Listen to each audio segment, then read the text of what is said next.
And welcome back to Jeri-MAX VORTEX. What is this? DCW Nitro, apparently, is where we're at. I don't know what's going on here. Oh, wait, is it? Oh, here comes Lucas Gomez. Of course, Lucas Gomez lately has been on a anti-WWE. I guess that explains the WCW theme.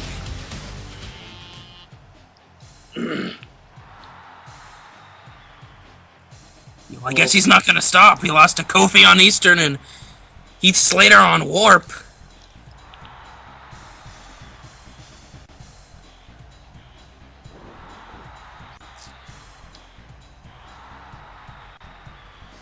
What, you want harder people than Heath Slater? I mean, you're losing to Heath Slater. How serious are they supposed to take you? Well, he wants a big name. I don't think there's just big names hanging out in the back of Jeri-MAX. Unless they're already on the roster. Who's it gonna be? I don't know. What? Holy shit! No way! It's the biggest name of all! Is this really? I think this is gonna be a prank. What? Holy shit! It's the WWE Champion! CM Punk has just accepted the challenge of Lucas Gomez, and I think Lucas Gomez is pretty fucked right now. Can't believe you just used Lucas Gomez and CM Punk in the same sentence. Well, I can't believe they're standing in the same ring at the same time. Oh! If Lucas Gomez can take down the WWE Champion, his Crusade might gain more members. He went for a German suplex, but Punk landed on his feet. CM Punk, one of the greats right now. He tried it again and failed. I mean, this is a huge challenge for Lucas Gomez, but I mean, if he can pull it off, then this is, like you said, his Crusade will be in full force, and he'll finally have the attention of the WWE. Springboard! Oh! Nice drop kick from Punk. He is not playing around. Punk clearly here for business only. He's not here to defend the honor of the company he's the champion for. From behind goes Gomez. Gomez is a former hardcore champion, former tag champion. He's no slouch. Oh! Nice release suplex. You're talking about a current world champion in CM Punk. Dirty Texas Mansion from him. Oh, I bet he might be going for that big elbow drop. Oh! Shades of the late great Macho Man, and I think this is the end for Lucas Gomez tonight. I don't believe Gomez is going to be waking up anytime soon after this one. Oh, and a go to sleep. And he's going to be knocked out. Here's the cover. And it's over, of course. Of course, the WWE champion makes quick work of Lucas Gomez, and more frustration on his end, though. His Crusade continues to fail. He asked for a big name, and he got it. Let's see the big go-to-sleep that took him out. I mean, that knee straight to the temple is all it took to end this one. I mean, you're talking about a guy who's held the championship now for about 9 months. Oh, god damn it. Backstage with Grandma Gower, Hunter Gower. Oh, look, the divorce is final. Well, good. Now we can stop hearing about this shit.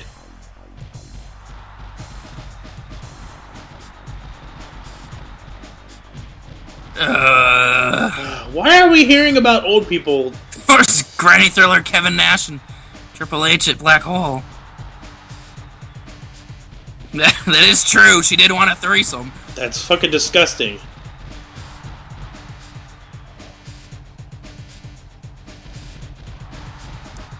Grandma continuing to talk about the in-bed prowess of Kevin Nash. Nobody wants to hear about that.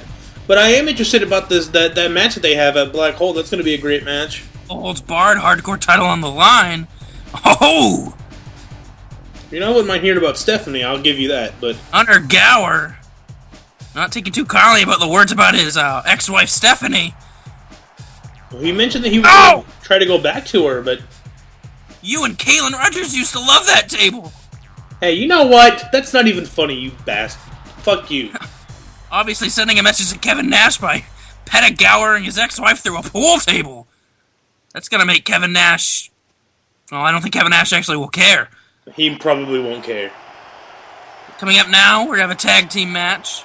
I don't... There's Colton Gerbs. Colton Gerbs is coming out, and I bet he's a great competitor. Here comes his tag team partner. It's It's Leith Destois. Oh, well, this is good. Oh, well, here you go. This is just perfect for them, because from the sound of that, that means that Batista is coming out, which means that we're going to see the in-ring debut of... God damn it. Are you... You caught me off guard here. We're going to see the in-ring debut of the, fucking, what are they called again? New Spotlight. The new Spotlight. Batista, for some reason, agreeing to team up with Johnny, who... We can use this theme. Wait a minute. Is he... Batista got him those new threads he promised him. He's dressed to compete. I don't know. Colton Gerbs and Leith Destois are pretty good. They're local competitors. Batista in the ring with Colton Gerbs. He's gonna see if New Spotlight can team up well together. Nice big. I mean, we know how good Batista is, so the real question is, are they gonna have the chemistry that it's gonna take to become the tag team champions? Can they live up to the old Spotlight's name? And the biggest question of all is, how gay is Johnny really? I don't know. He's a mystery. He's wearing a mask. We don't know much about him. He's dragging Colton Gerbs to the corner. I think he's actually going to tag in Johnny. Oh, and maybe he's just trying to keep him away from Leith Destois. It's clearly Leith Destois is the power member of that group. A nice sack of shit slam there, fall away. Followed by an elbow. Batista, we know what he can do. He's just, I guess, warming up Colton for Johnny. Or maybe he's just bored and he wants to kick somebody's ass. I mean, that's how I feel sometimes. Into the corner. Wait a minute, no! Oh, kitchen sink. Keeps with him. And now he's raking the eyes, but Leith Destois, he is here to fight. And he got what was coming to him. Oh, but a Bulldog Batista will have none of that from Leith Destois. And a swinging neck breaker. Oh, but look at Colton Gerbs. He's coming back up. He's got a heart. He's got heart, but that's about it, because... Oh! And now they look like Siamese twins. But this has just been one-sided completely, and now here comes Johnny, the dark horse member of the group. Johnny, former hardcore champion, so he can get it done. Oh, and a nice dirty Texas mansion. And I think Johnny might... It's not gotten up from a Bulldog. He might end this quickly. Trying to get around Leith, who has not gotten up. Wait a minute, here comes the finisher. Oh, that fisherman suplex, he calls that the Seaman suplex. And it's over. I mean, this was, you know, dominance right after dominance, and, you know, if they can do this against the tag team champions, then they could be then they could take the titles away, but it's going to be a much bigger challenge than Colton Gerbs and Leith Destois. That Seaman suplex, Bulk and Skull better be watching and taking notes, because that's going down a black hole. Coming up next, we see 7-Up Spot is going to go one-on-one with the actual guy that is the murderer guy, Aladdin Hassan. It's a nice way to put it.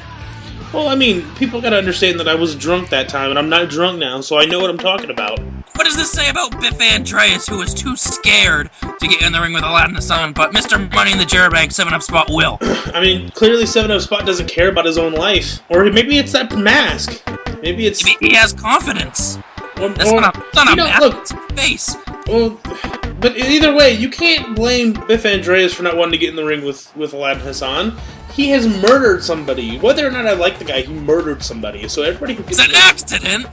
Everybody, it doesn't... You know what? Accidents like that don't just happen. People don't just accidentally die. Aladdin Hassan, sporting some Kalen Rogers-esque tights there. Maybe he's just fucking around with everybody's mind. You know, maybe he's getting in the head of 7-Up Spot. He feels bad about what he did. And he's paying tribute to a great CAW. You know, Kalen Rogers, I'm happy he's dead, but that doesn't mean that I want to see people be killed by Aladdin Hassan. Of course. Let's talk about you stealing the dream from that young man 7-Up Spot a couple shows back. Alright, so let's talk about that. I know that he came out because he thought that he was going to be able to cash in the money in the Jeri-Bank and become the world champion because of what I did to Pac-Man Jones. But the truth of the matter is, Pac-Man, I want to prove that I'm a worthy world champion when I win it. I want to beat people that I know deserve to be world champion. 7-Up Spot doesn't deserve to be the world champion in my eyes. Not yet. 7-Up Spot being pretty impressive here against Aladdin Hassan using that fast-paced offense. So, but like I said, I want Pac-Man Jones to be the champion because I'm already in his head. So, have you gotten into the head of Lamarelle McDaniel? I know your plan to seduce Ginger backfired. Well, I'll admit, she likes the darkest of chocolates, and that's okay with me. She's not a big fan of Matt Breakhold. Well, I don't know who that guy is, but I hear he's actually pretty sexy. But I digress. I'm in their heads.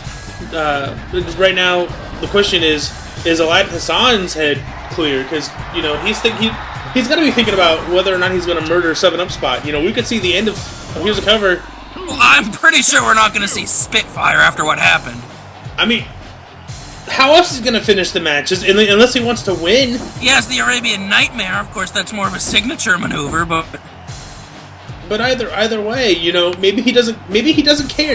Deep down he could be playing, pretending like he was upset. Maybe if you killed somebody, not Kalen Rogers because you wouldn't care, but if you killed someone on accident, you wouldn't feel bad? No, I'm saying I personally would feel bad. Maybe Aladdin Hassan is truly a cold-blooded killer. Maybe Biff Andreas is in his head because he's the only person who's right about all of this. And that's the reason why he's so upset about Biff, is because he's exposing him for the man he really is. Aladdin Hassan's been through a lot, of course, that failed VORTEX run, and now killing Kalen Rogers. Maybe he just feels bad. He wants some good karma to come his way. Well, I mean, killing more people is not the way to do that, so... This has been actually pretty back and forth. It looked like he was... See, for a second he was thinking... He was actually considering going for the Spitfire. I could see it in his eyes. I could see it in his head. And that because you see it in his smile. Well, he lost his smile. That's the problem. Oh, and 7-Up Spot has been very impressive. Maybe he does deserve to wield that briefcase. I mean, I'm not saying he doesn't deserve to hold the briefcase, but I'm saying that his timing of when he cashes it in, he didn't time it right, Oh, you can't German suplex Aladdin Hassan. Sometimes people don't realize that, and you get hit with a swinging neck breaker. Wait a minute, he could be calling for the end here. Which could be the Spitfire. We better watch out, 7-Up Spot.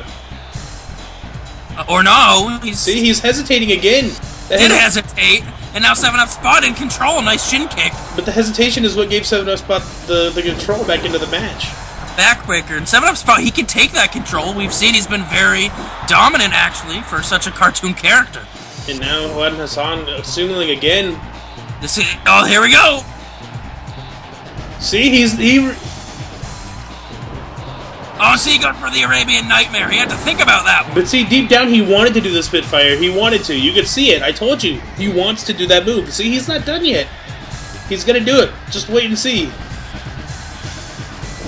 His hesitation is costing him.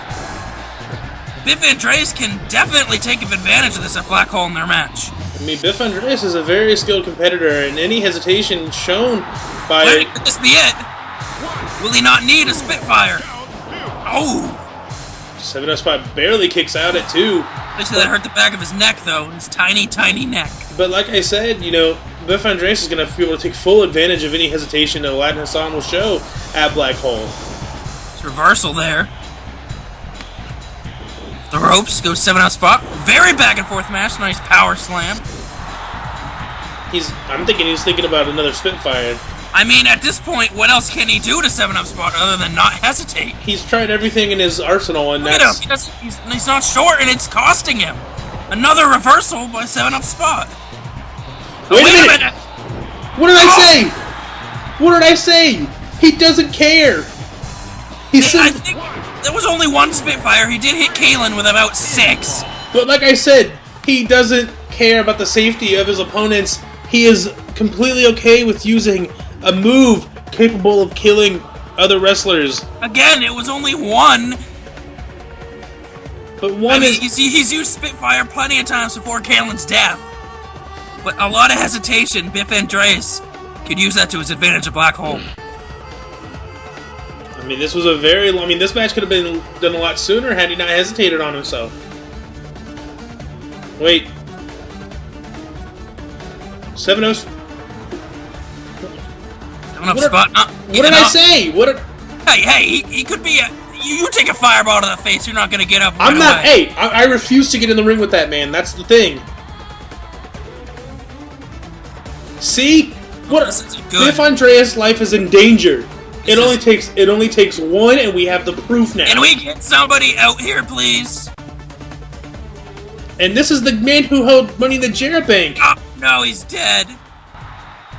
Look what you've done, Aladdin Hassan. Look at the chaos that you've caused. And this is somebody I liked. It only takes one, obviously, Aladdin Hassan. Another unfortunate tragedy here on Vortex. See? Even Aladdin is starting to realize Biff, Andreas, and myself are right about him. And now we have no more money in the Jeri-Bank holder. We could have had a world champion out of that little guy if it wasn't for you. And now we'll never get that shot. Well, let's take a moment of silence to honor 7-0 Spot. Rest in peace!